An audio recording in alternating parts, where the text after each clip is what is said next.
want to be a single dad for daughter. I 30M work from home as a web developer and watch our daughter 90 full-time. My girlfriend and I have been together 12 years. She was my first real relationship. Every day I wake up at 5-6 a.m. when the baby wakes up. I'm an early bird, so I actually love spending my mornings with her. I work one-handed while I feed her or during naps. Or I have other family who can geeks. My girlfriend most days does nothing for the house or pets or baby. She sleeps in until 9-10 a.m., gets ready to work, come home around 5 p.m. I cook or buy food. Then I put the baby to bed around 7-9 p.m. Then I go to bed too, and she's up until midnight or later on her phone. My girlfriend's idea is taking care of the baby is call my mom, call your mom, see if my sister can watch her. She always tries to pass her off and doesn't actually seem to have any interest in being alone with the baby. She doesn't help cook, she doesn't help clean. In 12 years, I don't think she's ever made me a meal that wasn't scrambled eggs. Though obviously a baby doesn't always stick to the routine. Sometimes the baby is up at like 11 p.m. And then my GF will wake me up to go get her. It frustrates me because she gets to sleep an extra 3-4 hours after the baby is up every day, yet won't help at night. We also have 2 dogs and 2 cats. She doesn't feed them, she doesn't clean up dog poop or cat litter, she might fill up their water bowl a few times a week. She doesn't save any money. It feels like I adopted a 30-year-old child. This weekend was the final straw for me. I've been taking care of 2 kids without any help. My girlfriend has a free trip to Disneyland planned. Her friend works there. She was supposed to take the baby and take pictures and give me a day off. At the last minute the day before, though, this isn't satire, I promise, because she wanted to get drunk at Disneyland. She called my mom to take care of the baby instead. My mom, being the saint she is, of course agreed, and bought me lunch later in the day after I caught up on my work. But what was supposed to be a day off, of working, turned into me taking care of the baby while she gets drunk at Disneyland. Now I'm sitting here posting this at midnight while the baby cries and she's not even home. I've been up since 6 a.m. and I'm so tired. I just want to take my baby, move to an apartment and say fuck her and her goddamn animals that she doesn't take care of. After typing all this, I feel like such an idiot. Story 2. How would you go about dating if you were only attracted to about 1% of women? When I've brought this up before, I was told the following. You're not perfect, I never said I was, but I think I have a lot to offer, so I don't feel like a hypocrite. You should lower your standards and stop being so picky. I would rather remain single than consciously drop my standards. Would you want to be with someone if you knew they dropped their standards? Love is blind and physical appearance shouldn't matter. Some of us actually want to be attracted to the person we get naked with every night. You should stop fetishizing women. I'm not saying physical attraction is the only thing that matters, but it's a crucial part of a romantic relationship. You're probably a closet homosexual, so I want to keep this constructive. As for what my type is, I don't really have a clear answer, but generally they're women carrying a few extra pounds, usually with a bit of an alternative or unconventional style, although to be honest, I've been attracted to women of all shapes and sizes and shades. All I can say is that my attraction is like an on/off switch, in which it's off 98% of the time. If I walked into a club with 100 women, chances are I would find 1 or 2, maybe 3 to be really attractive, to the point that I feel an almost gravitation pull towards them, while the rest might as well be other dudes. It's always been this way, ever since I was in primary school, and only crushed on a few girls in my entire school while other guys were chasing any girl who smiled at them. It took me long enough to realize that the average guy is for the most part attracted to the average girl. Meanwhile, the average girl apparently isn't particularly attracted to the average guy, which is the origin of a lot of the disparity in dating. So a lot of dating advice never made much sense to me. How could you so easily brush off a rejection when you may not cross paths with someone else you're attracted to for some time? I didn't realize that for a lot of guys, the next girl who came along and was somewhat cute and seemed somewhat interested in them was enough to pique their interest. Of course, looks aren't everything, they aren't the main thing. We need to have compatible values and lifestyles, senses of humor and communication styles for a relationship to work. However, physical attraction is my prerequisite now. I'm not sure why I feel the need to defend the importance of physical attraction in a romantic relationship, but apparently it's in vogue to downplay the importance and condemn anyone who values it as being shallow. I'm sure for some people it really isn't so important, but there's got to be some virtue signaling at play as well. For what it's worth, I've tried dating a few women who I wasn't really that physically attracted to because they were good company. It ended, as you can imagine, bitterly disappointing for both of us because, contrary to popular bullshit Reddit likes to tell us, I didn't suddenly start finding them sexy. So I felt little desire to be intimate and couldn't perform when we did, and I had to break it off without hurting them, but it ended up hurting both of us. Love may be blind, but romance requires sexual attraction, and that is not. You've got decades to lose attraction to your partner. You at least want it to bloody well be there in the beginning. So I guess I just have to accept my situation and try to find someone who I'm physically and emotionally attracted to. Dating apps have proven to be dog shit for a number of reasons, especially women being misleading with their appearance, and now the apps being greedy pay-to-play wastelands full of scammers and AI-generated profiles and window shoppers and validation addicts. I still use them, but I'm not really expecting to meet anyone that way. Meeting organically through a shared hobby or sport or volunteering or something is the ideal, but due to how picky I am and how relatively few women there usually are, I don't like my chances and I haven't met anyone I've found attractive this way before. I could join a yoga group or something with more women and better odds, but then I would be the guy who joined just to meet women, which feels a bit questionable. Bars and clubs suck, especially when you're trying to drink less and when your friends no longer go out. Plus, loud, chaotic settings aren't exactly conducive for meeting people. I also don't want it to seem like I'm zeroing in on the one woman I'm attracted to. That always seems to be off-putting. Festivals aren't great either. Women just don't seem to be open to meeting guys like they used to be, and understandably they're there looking to hang out with friends and enjoy the music. As luck has it, the only times I seem to cross paths with women who I find really attractive are when I'm going about my day in shopping malls and grocery stores and things like that.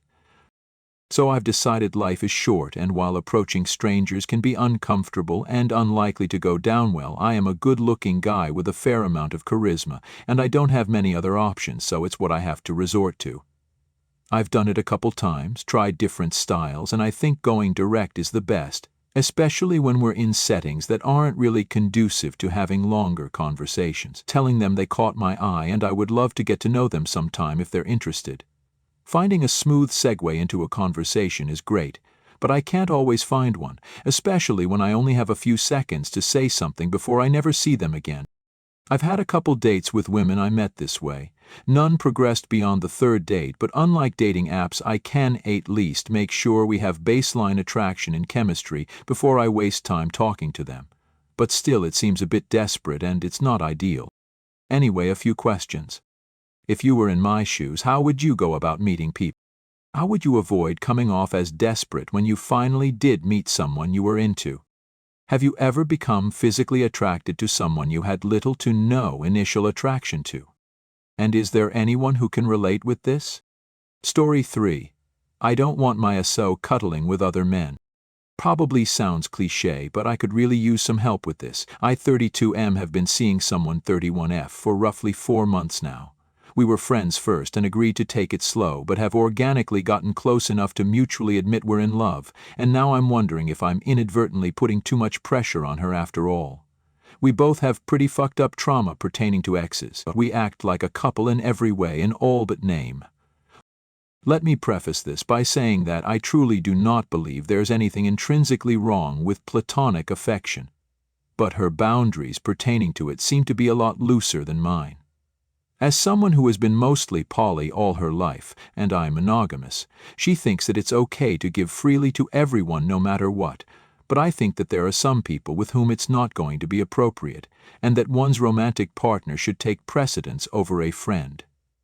So he heard. It's come up several times and I've brushed it off, but certain uncomfortable things keep popping up, and I felt the need to officially address it once and for all before things get too far. And yes, we officially agreed we are mutually exclusive right now. This is why I felt I needed to make sure this isn't something I'll have to worry about down the line. Let me preface this further by also saying that I have no issue with her having friends of the opposite gender. The one and only hard boundary I've put up is that I need her to shut down unwanted flirting from creeps. She apparently cuddles with a lot of her male friends and has explicitly stated that some of them are attractive enough to make her other boyfriends jealous in the past.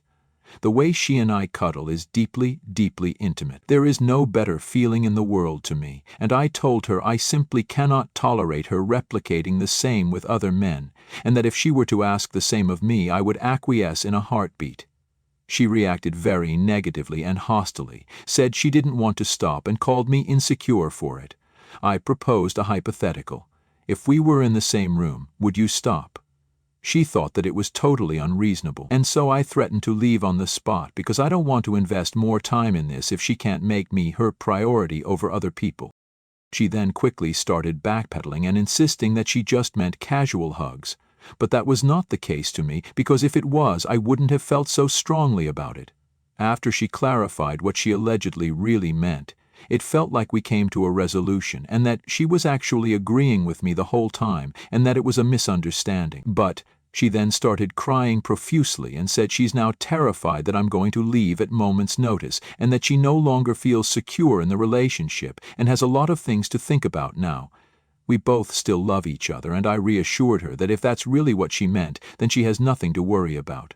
I truly want to be with her, and she's the most important person in my life right now. But if it's really not a big deal, then why would she be so adamantly against my most important boundary? Am I being too uptight by standing my ground on this? Am I possibly being manipulated by the waterworks? Open to any and all questions. Story 4. I found sexual texts on my wife's phone between her and a coworker. I, 32M, have been married to my wife, 32-2, for 5 years. We have a 4-year-old child together. Today I asked my wife if I could use her phone to find shipping details on an item she ordered. She was a little hesitant to hand it over and appeared she had a new passcode to enter her phone, but I didn't think much of it. I found the shipping information and took screenshots of it so I could send it to my phone. When I went to her text, the most recent text was a message she sent to a coworker. Let's call him Greg. It was a kissing emotion and a heart on fire emoji. When I opened it, she was replying to a picture of him without his shirt on. She entered the room as I was looking at this and quickly grabbed her phone back. I thought for a second maybe I should pretend I didn't see anything and try to find out more about their conversations. But I couldn't. I asked her, "What is this?" She said it's nothing. She refused to show me their conversation. She said it would just hurt my feelings. I told her we're done. I want a divorce. My gut was telling me there's a lot more going on than what I saw. She denies that they're sleeping together. Later that afternoon, I looked at our cell phone usage records to see how much she has been talking with him. I noticed when I saw the text on her phone it was from late the night before, but that did not appear on our phone records. Don't know why. Maybe once she deleted them they do not appear. But I did see a phone call she received that day, a couple hours after this situation. He called her for 22 minutes. I asked her later that day, "Have you spoken to Greg today?" She said no. I told her the proof I had and she didn't respond. I know she is lying, and I feel she is lying to me about their relationship. I also did some research and found Greg's Facebook. He's married, been married for 20 years, has 4 kids, and is 10 years older than us. When I was little, my parents went through an ugly divorce that really affected me. Her parents are still together. I don't think she realizes the magnitude of the situation. I told her I plan on moving out with our son. We currently rent a house. I do drop off and pick up for my son at school already. She thinks I'm overreacting and says that it was nothing. My gut is telling me otherwise. If it was nothing, she would show me all of the texts and not lie to me about talking to him when I asked her. I am most concerned for my son. I do not want this to affect him like it did to me when I was young. I did not yell at her, but there is tension between us. I feel bad for him. Sorry for the long post. This is very raw and I'm still in shock. I did not expect this. All debt. First thing I did today was go to a bank and opened up a checking account in my name. I also set up a consultation appointment for tomorrow with an attorney. I'm also working on breaking our lease and moving out with my son and our dogs. I'm looking at a place this Friday.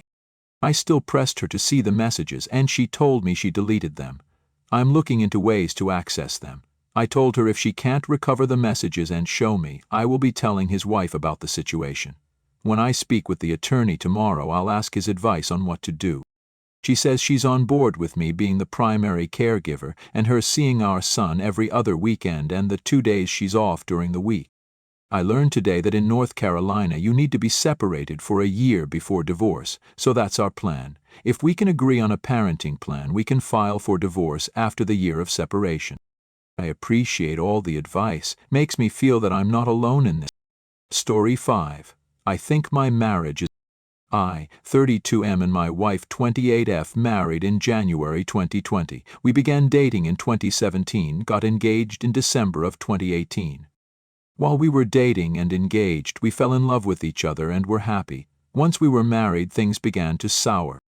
When we married and moved in together, we were both raised religious and believed a man and woman shouldn't live together outside of marriage. I began to become unhappy. Many, if not most day, my wife would be demanding of me. Small things that I believe she ought to be doing for herself, like prepping her pills in the morning to take, or gathering her own outfit for the day. But I loved her, so I did these things for her. Then, small things turned into bigger things. She would refuse to do the dishes, she wouldn't take out the trash, and I'm not talking like I would simply walk by and get these things done because she wasn't. No, she would actively go out of her way to summon me by yelling through the house to come to her, then demand I do the dishes, trash, or other chores." End quote. Don't get me wrong, it's not like I wasn't already doing things, but I believe that if two people are living together, then chores should be equally divided. Over the 4 years we've been married, 4.5 really, this has just gotten worse. But before I continue, there are some things that I need to make clear. My wife was diagnosed with Crohn's disease in mid-2020, but had been suffering from the symptoms for a while. It affects her gastrointestinal system, for those that don't know what it is. This results in her having some mild difficulty when going to the bathroom. Also, when we met and got together, and all through the first year of our marriage, I had a stable job working for my state government. It was highly stressful, but we made just enough to get by. We also were both students. She was finishing her bachelor's degree part-time, and I was working on a master's. My master's was originally going to be in Christian ministry, but at the request of her parents, who somewhat rightfully believed that ministry would not pay the bills, I switched programs to get my master's in mental health counseling. Over the past 2.5 years, I have been trying to get my feet under me in mental health counseling. This has resulted in me bouncing around jobs a bit. While Esau's doing this, she graduated and began working as an office admin for her sister's chiropractic office. Most days we would both come home tired and worn out. I would hear how she hated working for her sister. She would start to cry, she hated it so much. So, back in November, I hooked her up at the counseling center I was working for at the time for a job she could do. Not counseling. We wouldn't see or interact with each other during the workday. She became even more demanding. Due to her Crohn's issues and bathroom difficulties, she would often demand I come to the bathroom with her to support her as she went potty. Our dogs became solely my responsibility. Sweeping, mopping, picking things up and organizing. It all fell on me. Then, in March of this year, I left the counseling agency we were working at. It was not, and still is not, a good place to work. After I left, the office staff filed professional complaints against me, alleging I committed Medicaid fraud. As a result, I have been under investigation and not working since March. I have been actively trying to find jobs, but her sense of entitlement has only grown during this time. Now she comes home and refuses to help around the house or with the dogs. She looks at me, demands I do things, and tells me I'm worn out because I'm the only one making money for us. I hate my job, but I can't leave because we need the paycheck. It's been like this for a couple of years. And when she's not demanding and controlling like this, she's verbally demeaning me, calling me things like a pain in the ass and idiot, irritating. About 2 years ago, she would also physically hit me. Not hard, but she would hit, and I'm a man and can take some roughness. However, I think I finally had a conversation with her that got through because the hitting stopped. When she was mad, she would also yell and cuss at me and threaten I'm leaving you and go climb in her car and drive somewhere else in town to cool off.